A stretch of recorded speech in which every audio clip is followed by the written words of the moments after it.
नाही नाही, फक्त डेमो आहे ताई, पूर्ण काढून नाही देत कोणी, तुम्हाला करावं लागेल. तेव्हा शार दादा पूर्ण शार खतम होतो. हे हाताला लागलो काही होत नाही, हाताने काही नाही होत.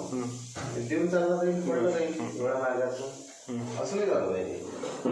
पूर्ण हे 4-2 मिनिटं थांबून जायचं, गडबड नाही करायचं, शांततेनं करायचं. थोडंसं मात्रा जास्त ठेवायची.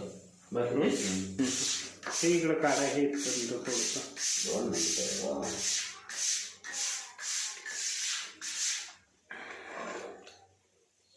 खूप जास्त जाते की नाही, वाईट जाते.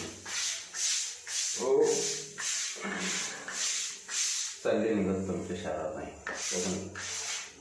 एक वेळा सुटले ते पूर्ण फ्रेश होते.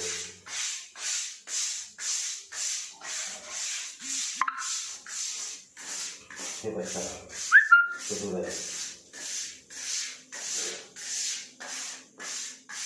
असं फक्त त्या अंगावर खेळवायचं 2-4 मिनिटं.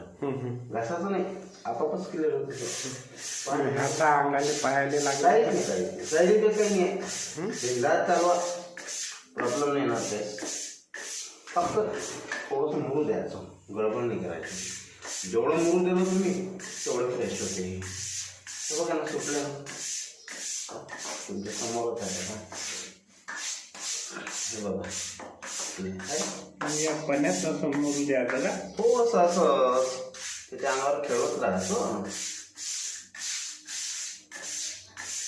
पूर्ण शार खतम होतात. काही नाही, घासाची गरज नाही, काहीच नाही. हा ब्रश वापरायचा फक्त असा, फक्त ब्रश असा घ्यायचा. जेवढा नरम घेसान तेवढं इंटरेस्टिंग करसान तुम्ही. कडकवाला ब्रश नाही, कडक नाही, नरम पाहिजे. नरम असा फोटो काढून घ्यायचा, वाटल्यास कटलरीतून घेऊन द्यायचा. 50 रुपयाचा भेटते. हे निघायचं शार्पा तुमचे. असं झाल्यावर असं करायचं. म्हणजे हे जे कोण आहे आपले कोण हे जे क्षाराचे कटलेले आहे ते निघून जातं.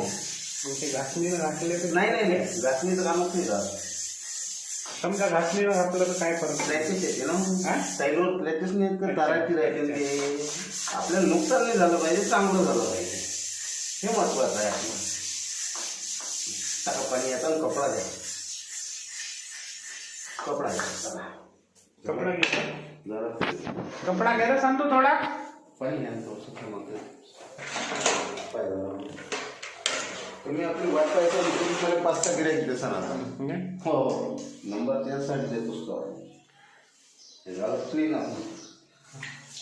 अजून एक पडा करत आहे, म्हणजे बरेच दिवसात आहे की